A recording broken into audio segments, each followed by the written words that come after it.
Oi, queridos. Eu gostaria de deixar uma participação, uma mensagem aqui nesse momento turbulento que todos estamos passando. Não é o Brasil, não é só na Europa nem na Ásia, é o mundo todo.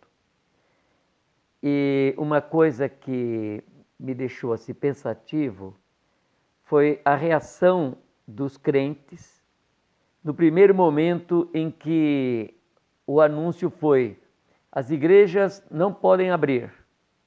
A gente ouviu isso lá na Itália. Veio da Itália essa notícia. Aí todo mundo, eita, aí não pode abrir lá na Espanha. E depois aqui no Brasil também. E os crentes, pareceu para mim, que eles ficaram tensos, preocupados. Os pastores começaram, meu Deus, como nós vamos fazer? E agora viram que não dá, que você tem que ficar em casa e que você tem que se disponibilizar para o Espírito Santo falar com você.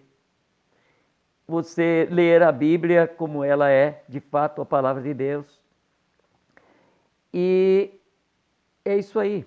Então eu lembrei de algumas histórias, sem falar do mundo perseguido, das pessoas que se converteram na antiga cortina de ferro, lá atrás da cortina de bambu, como até hoje na China, como pessoas no mundo muçulmano que, ao se entregarem a Jesus, perdem tudo, perdem seus familiares, perdem seus amigos e quase sempre eles têm que sobreviver na dependência do Espírito Santo, da palavra de Deus, da oração e de uma ou outra companhia que raramente acontece.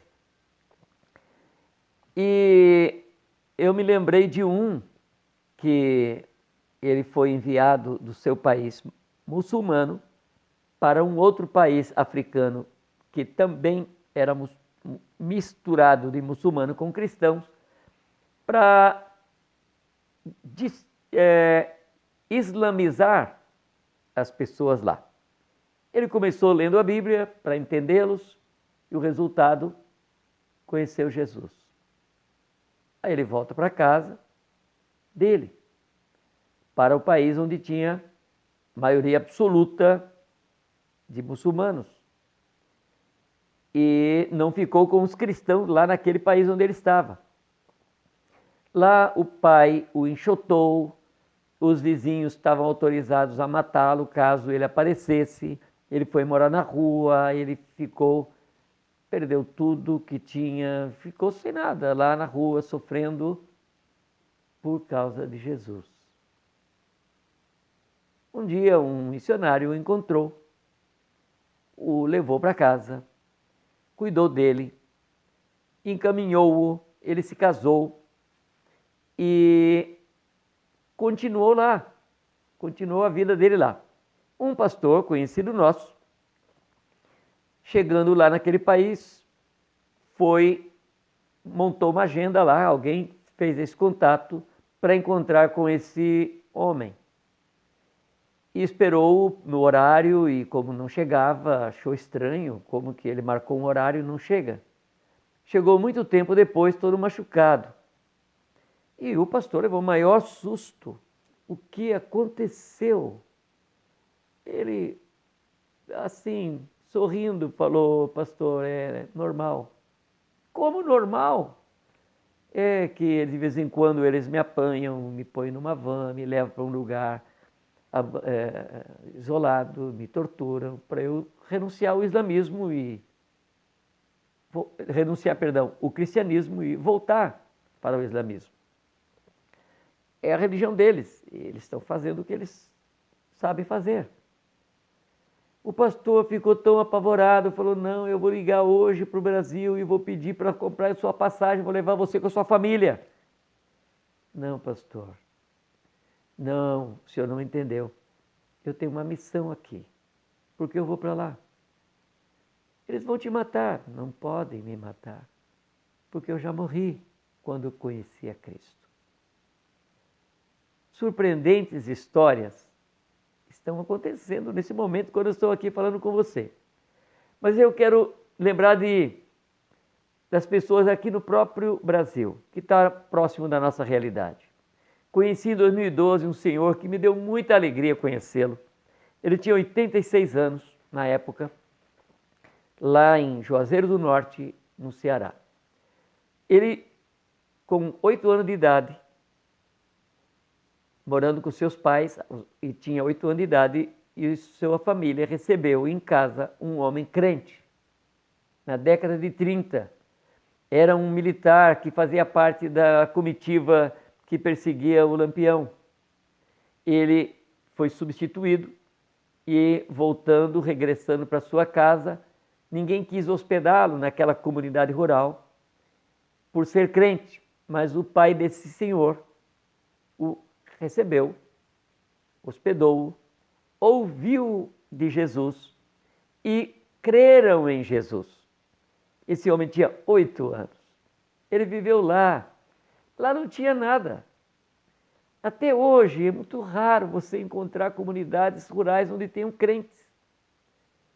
E ele sobreviveu todos esses anos. E quando eu conversava com ele, eu via a sua história de amar e andar com Jesus. Esse homem, como tantos ribeirinhos que nós conhecemos, que viveram décadas lá na sua pequena choupana, na sua pequena comunidade. Muitos eram analfabetos, às vezes tinham um ou outro que conseguiam ler a Bíblia. Nós conhecemos um homem que se chamava Vitório. Esse homem com a filha conheceram Jesus lá no meio da floresta amazônica. Eram analfabetos, ele e sua família.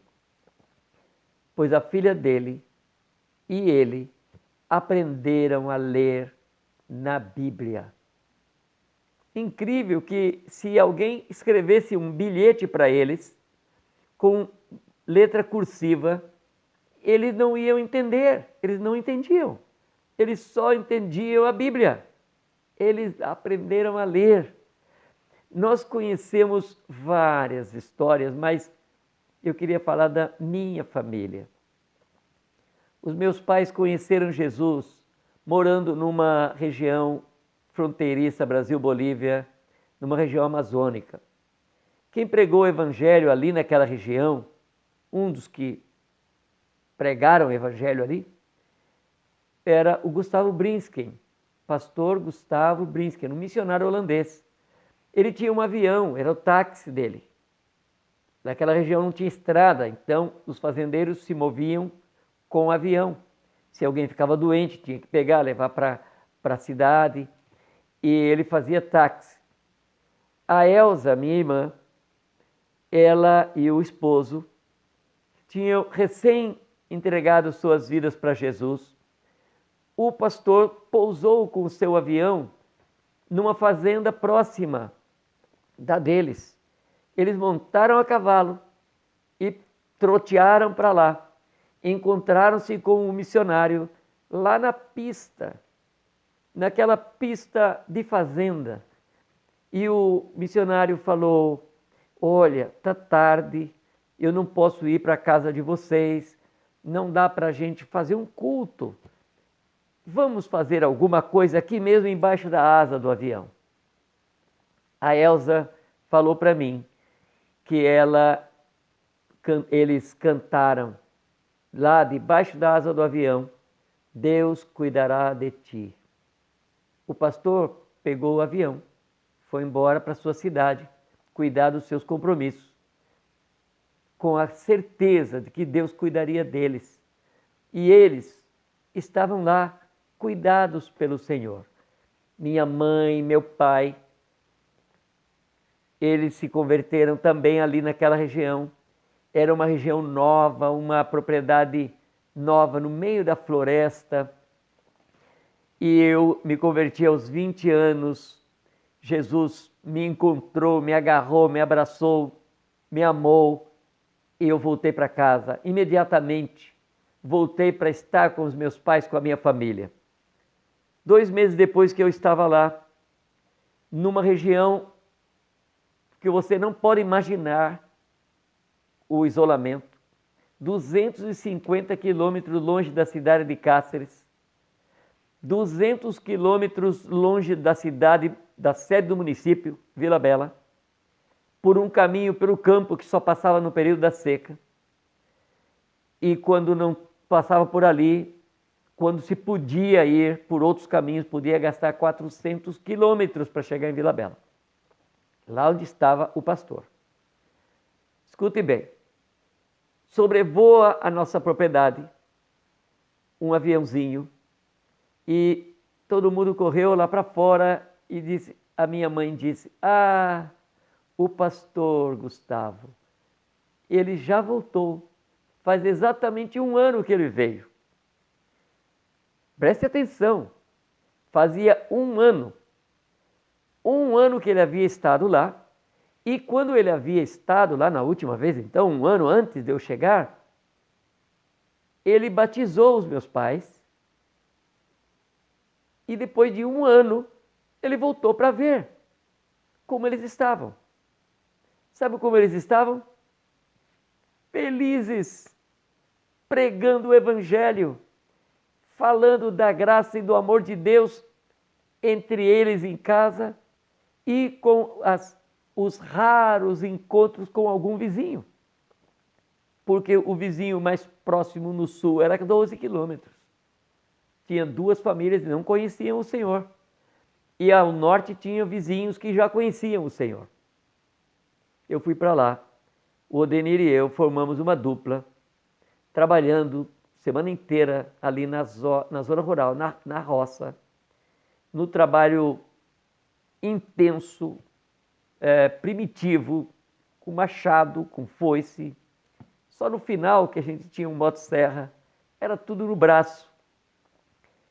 Domingo, aliás, sábado, ao meio-dia, a gente encilhava os cavalos, nós 2, cada um no seu cavalo, 30 quilômetros até chegar numa comunidade rural, uma vizinhança rural, onde tinha algumas famílias crentes.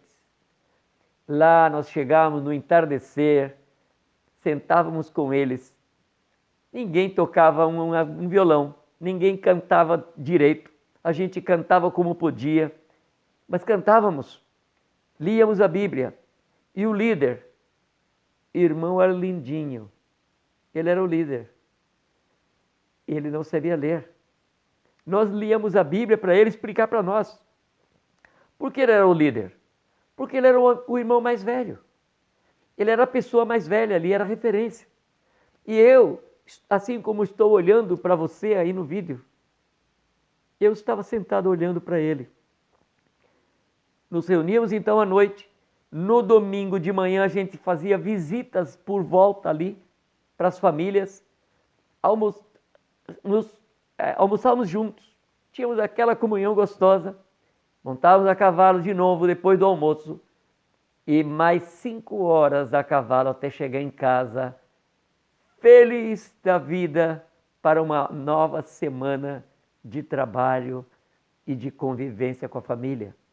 Várias vezes nossa família disse, precisamos orar, precisamos de uma resposta de Deus, precisamos jejuar para saber sobre um assunto ou outro, coisas da família. Eu vivi ali 3 anos e meio. Montei no meu cavalo, despedi da minha casa e saí para ir para a cidade, porque o pastor falou, vem comigo, para você testemunhar do Evangelho para outras pessoas. Foi aí que eu fui conhecer uma rotina de igreja, com cultos, com escola dominical, onde eu, que nunca tinha assistido a escola dominical, passei a ser professor. Mas para aí. Como é que funciona isso? Onde é que você viu algum exemplo bíblico? Os exemplos bíblicos, queridos, você lembra daquele etíope, chamado ali na Bíblia, em Atos, de Eunuco, que o Filipe evangelizou? Pois ele se converteu voltando de uma atividade da festa que ele tinha ido lá em Jerusalém. Ele está voltando na sua carruagem, indo de volta para a sua terra, no norte da África, na Etiópia. E Deus manda Filipe para falar com ele. Filipe vai, se aproxima, você já conhece a história. Filipe aborda ele, é agradável com ele, entra na carruagem, explica o livro de Isaías que ele estava lendo, falou do Messias, o homem creu. Pararam, havia água no caminho, ele batizou o etíope. E olha, queridos, o Espírito Santo não mandou Filipe acompanhar o eunuco.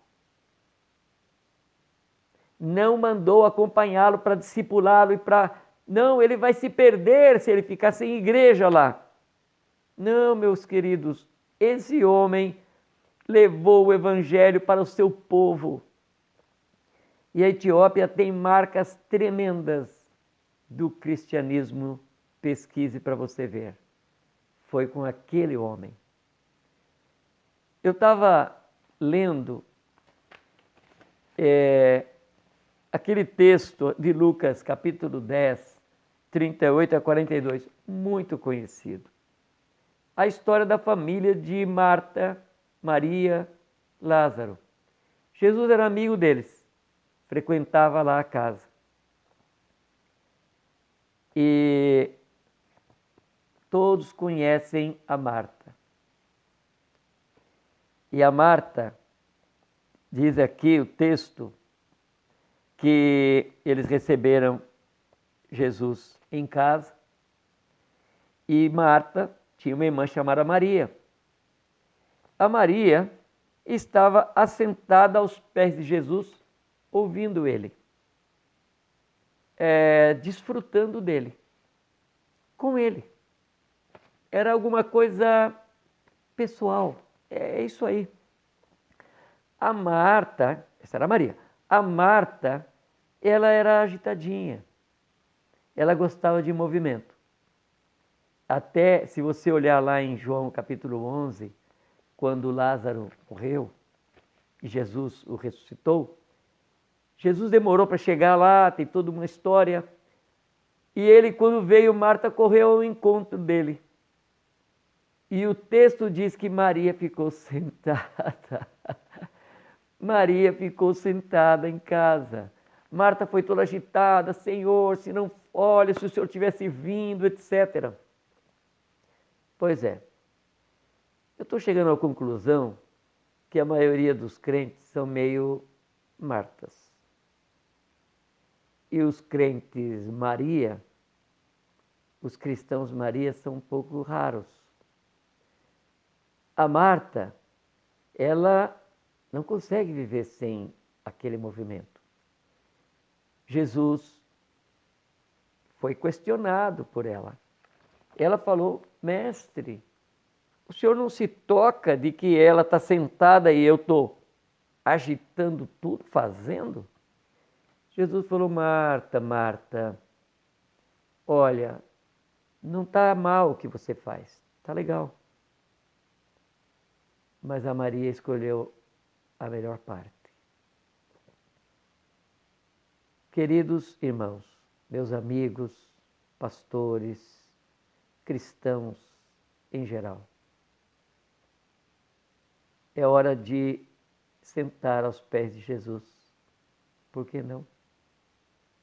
É hora de desfrutar dele, ter aqueles momentos fantásticos com ele.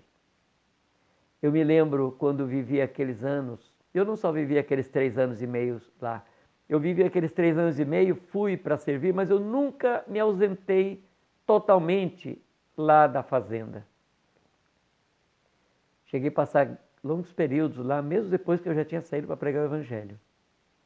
E me lembro de aquelas tardes de domingo que a gente tinha tirado para descansar. Deus saía andando pelo campo, cantando, adorando, chorando, adorando a Ele, com Ele. Fantástico. Me lembro de sentar com o Odenir muitas vezes, com a minha mãe, com o meu pai, com os meus irmãos, e conferir o que Deus estava colocando em nossos corações. Foi tremendo. Então, animem-se. Por que não aproveitar o Senhor Jesus agora? Fica com Ele. Por que não ler a Bíblia de uma forma diferente? É bom ir para o culto, é bom estarmos juntos, é bom cantar, louvar, é bom ser acompanhado, é bom poder ouvir o homem de Deus. É bom. Mas você tem o Espírito Santo. Deixa Ele te consolar, te falar, te ensinar. Quem sabe é a hora de desfrutar dele, da pessoa do Senhor Jesus. Deus abençoe.